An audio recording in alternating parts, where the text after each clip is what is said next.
Hey, what's good, everybody? It's me, your hero, Benjamin Banks, and you're watching Leveling Up with Benjamin Banks, and we are doing a review for Stargirl Season 3, Episode 7. And before we get into today's review, joining me as always is my co-host from the Leveling Up with Benjamin Banks podcast, Rebellious D. D, how are you doing today? Ready to go, brother. Hey, Ready to I'm go. ready to go too, man. So before we get into today's review, make sure that you like this video, you subscribe to the channel, and you hit that bell button so that way you're always notified when we have new content here on Leveling Up with Benjamin Banks. And D, like you say every time, As always, episodes of our podcast found in the description. Like, follow, subscribe to the channel. And when you see that like button reaching for your staff or your power ring in this instance, click it. That's right. That's right. So yeah, let's go ahead and get into today's review. So another good episode of Stargirl. I enjoy what they were doing in this one. You know, our girl Jade, she's back. They do She's finally back. You know, we see the backstory on her brother and whatnot, and you know, Love and Bones. They come and snatch him up. They put him right in the thing, and you know, I enjoyed like finally, you know, seeing her brother because you know he was mentioned in season 2, but like to actually see like what happened to him and whatnot. And you know, I don't want to skip over too about like that the heroes know that they're being watched now. Yes. Like they didn't know who was watching them, but they knew that they were being watched. And I thought it was funny how Sylvester was talking with them on the earpiece, and he's like, "What?" He's like, "What is this? How you guys pray before y'all eat dinner?" Like it just felt so forced, and it didn't seem real at all. Yeah. I think it's interesting that they're getting closer to knowing who's, I wouldn't say pulling the strings isn't the right term, but who's watching them, you know? They're not sure what's going on, and I'm sure that this is going to tie back into who actually took the gambler out too as well. Yeah, and exactly. To your point, it's good to have Jade back. Let's see how they push this forward. I like what they did with her brother's character, essentially kind of being experimented on, I guess. Mm-hmm. Yeah, what do you think of all of that? I thought it was interesting, man, and how he had the darkness inside of him, because it's like we know with the Green Lantern, you know, the Green Lantern, they're filled with light and whatnot, and he has darkness inside of him because of, you know, whatever is going on. Like that's the reason why they snatched him up. But I always love how the darkness plays a key part in this series, you know, ever since you know, the Shade was introduced in season 2. You know, it's like darkness is a recurring theme we keep on seeing. And I like that he came back to get Courtney, and then Pat just tagged along, and they ended up going and, you know, finding Todd, and, you know, of course, seeing Jade again too. And I think that it's interesting that we have never seen a Green Lantern in anything. I mean, I know we saw the one in the Snyder cut, which was just like a cameo. I mean, we got the John Dingle hint. Yeah, we got the John Dingle thing. We got. Yeah, we got that in the Flash, and then of course, you know, we had the Green Lantern movie, but this is the first time where it's just like we've seen the Green Lantern in a TV show, like a live action TV show. And I think that Jade, like, she's an interesting character. I love the fact that she has, like, she herself is the Lantern ring, which I think is really cool. One thing I wanted to talk about was the situation with Yolanda and her mom. And you know, Yolanda's mom, she was just like, I called the shop and they said this is the first time that you're working late at night. So what have you been telling me this entire time? And just go ahead. I'm not a fan of her mom's character. It's just like I get the feeling.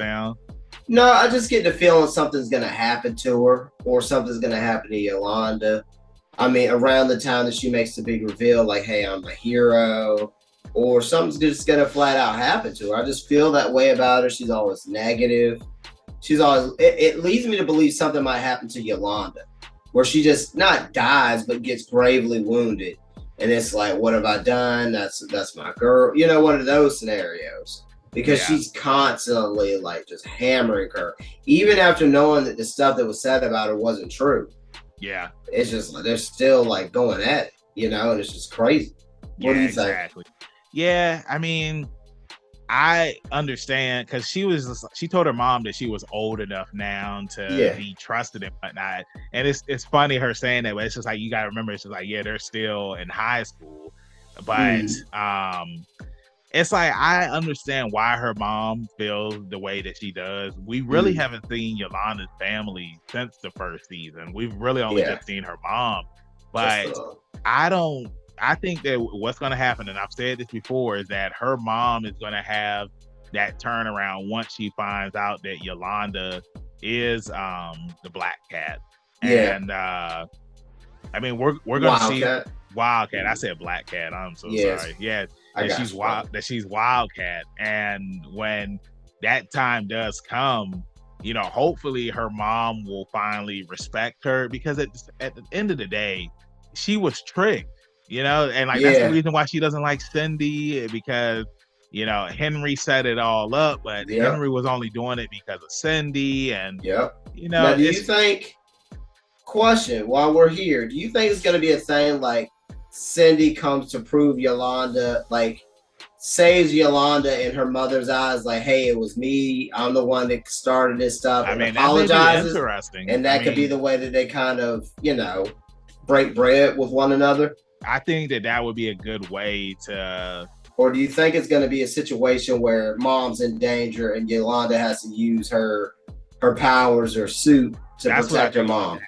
I think that it's going to come to that situation, and I'm just thankful that she was able to go to Barbara and be like, hey, like I need somewhere to go. My mom kicked me out, and I feel like every teenager has been at somewhat in their life where it's just like they've had to go somewhere else, because it's just like they're getting older, and sometimes it's like parents, they don't understand, like they still look at you as a child and whatnot, and like they have to, you know, look at you that you're becoming an adult, you know. So it's just one of those things. But I thought it was a good episode, and it ends with Pat and Shade in the Shadowlands now. So that was a sweet moment too. They were looking around like, what the hell is going on? Yeah. And then they almost get hit by the car. Exactly. So sweet moment. I mean, yeah, we're gonna see what's gonna happen on next week's episode. You know, we got a couple of comments from last week's episode that I'm about to go ahead and read. We'll start off with Jess and King. Jess says, love Yolanda, but she was wildin'. I mean, which is true. I mean, she has every right to be wildin'. I mean, like we just mentioned, like her past relationship with Cindy, you know, it's like I feel like no matter how much she tries to work with Cindy, you know, it's just like that feeling is always going to be there, that it's just like, you took my photos that I sent to my boyfriend and showed the whole school while I was trying to run for president, you know. Then we have another comment from Kennedy. Kennedy says, damn, everyone was getting exposed in the episode. Laugh my ass off. I love it. Mr. Bones is probably behind all of this. Can't wait to see him. Which, I'll let you take care of this one. Yeah, I definitely think that he's probably, you know, all the arrows are pointing that way. We just haven't got the official reveal, letting us or confirming that he's the one, but it's pointing that way. You know what I'm saying? And I'm riding with Kennedy on this one. What about you, Banks? What do you think? I agree as well. I mean, Mr. Bones, he's the one to, you know, play when it comes to this. But at the same time, too, there's still the possibility that the Dragon King is still there. Because, I mean, like I said, we heard that roar, and we heard Mr. Bones talking. And Mr. Bones, he doesn't sound like he's somebody that does a lot of screaming. You know what I'm saying? So hopefully we'll find out if the Dragon King still is alive or whatnot, because we didn't see Cindy this week either. So yeah, it's true. So, I mean, we're going to see some more. And the last comment comes from Kevin. Kevin says, secrets were revealed and much drama ensued. The meeting between Courtney's parents and Cameron's grandparents was both awkward and terrifying. However, I like how the grandpa was like, as long as Cameron is happy, all is good, which means if things go bad, the S will hit the fan. Rick and Yolanda need to take several seats. They are both so quick to judge others when in reality, they are no better themselves. Courtney got in way over her head, so it was only a matter of time before the secret came out. I'm glad to see that Sylvester is taking Rick's advice and acting more like a mentor, but I wonder if Pat feels a certain way because in a way Sylvester is doing what he used to do for Courtney.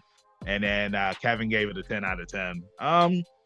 Yeah, I mean, I agree with everything that Kevin said. I mean, yeah, you know, I think that Pat has no choice but to feel the way Pat's gonna feel. But I mean, Sylvester is obviously better equipped to teach her. Yeah, exactly. I mean, especially in Courtney's case, that was his weapon. You know what I'm saying? She's taking up. That's like Kat passing the shield down to Sam, and somebody else teaching Sam how to do it. It's like it doesn't make sense. Yeah, you know. Exactly. I mean, well, that kind of is in a way like with Bucky, you know, because he was with Cap, but it's just you know what I mean. It's like, yeah, exactly. I know, I totally understand, but I mean, like, you know, just like how he said with Rick and Yolanda, it's just like they're no better. They just need to chill out. And they shouldn't judge Cindy. I understand that Cindy did what she did in the past, but if she's sitting here saying like, hey, like I turned a new leaf, but at the same time, Cindy, she needs to be more open with what's going on. Like if she would have just told him like, hey, like something's happening to me, then things would have probably been smoother, I guess. And, you know, at the same time, where's Artemis at? Artemis is supposed to be with him too. And Artemis, hey, she's just playing sports right now. She's like, hey, y'all call me when y'all need me. I'm just chilling. So the final thoughts and what is your rating for this week's episode? Final rating and thoughts. Can't wait. Just keep this thing going. Final thoughts. I want to see Mr. Bones, but just keep it going. I'm loving the series. You know how we feel about this. I'm gonna give it a 9 out of 10. Just keep going. I really want to see the Rick Cameron fight that I think that we're gonna get, because I mean Rick has got this power trip, and then you got Cameron. You know he's gonna snap at some point. I mean, it's going to be a Harry Osborn moment sooner or later, you know what I'm saying? Yeah. They kill my dad. It might just be the whole team versus him. So, I mean, it's going to be pretty dope. Don't know how powerful. Yeah, I mean, and Courtney is the one that's been helping him with his powers and whatnot. But at the same time, I mean, you never know. You never know what might happen. Maybe he might, you know, turn a leaf and be like, hey, you know, my dad was a villain. I'm not going to end up like my dad. But at the same time, like Yolanda had said to him when they were in school, it just takes one thing to trigger him and then he might unleash all his powers. But for me, I give this episode, I'll give it an 8 out of 10. Like I enjoyed it. There were some really cool moments that happened in the episode. You know, I don't want to skip over the fact that that Beth, you know, she shut down all of the power in the city so that way that they could, you know, do what they needed to do and try to get rid of the cameras that were hidden in their homes and whatnot. So I'm glad that Beth played a part in that. But I give it an 8 out of 10. She had a big chunk. Yep. Yeah, I don't think it was a bad episode. It was just an 8 out of 10. But let us know in the comments what you thought about this week's episode. Let us know what your rating is. And D, let them know where they can find you at in social media land. As always, you can find me at rebellious_D23 at Instagram.com, and Banks if they need one more hero in Blue Valley. Tell them where to find them. And you can find me, your hero, Benjamin Banks, at KingBenji_Banks on Twitter, Instagram, and TikTok. You can find me on Facebook at Benjamin Banks. I should be the first person to pop up. If not, then I need to contact Mr. Zuckerberg. Thank you again for watching this review. Check out some more reviews, interviews, and reaction videos that we have here on the channel. Check out our podcast. We have brand new episodes every Tuesday. The link is down below in the description, and then the video of that episode is up here on YouTube on Friday. So with that being said, keep that pinky up, stay safe, stay positive. We'll see you next time on Leveling Up with Benjamin Banks. Peace. Thanks again, everybody, for watching another episode of Leveling Up with Benjamin Banks. Make sure you like, follow, subscribe to the channel. Podcast, we got that too. Make sure you give us a thumbs up and hit that bell for further episodes and notifications.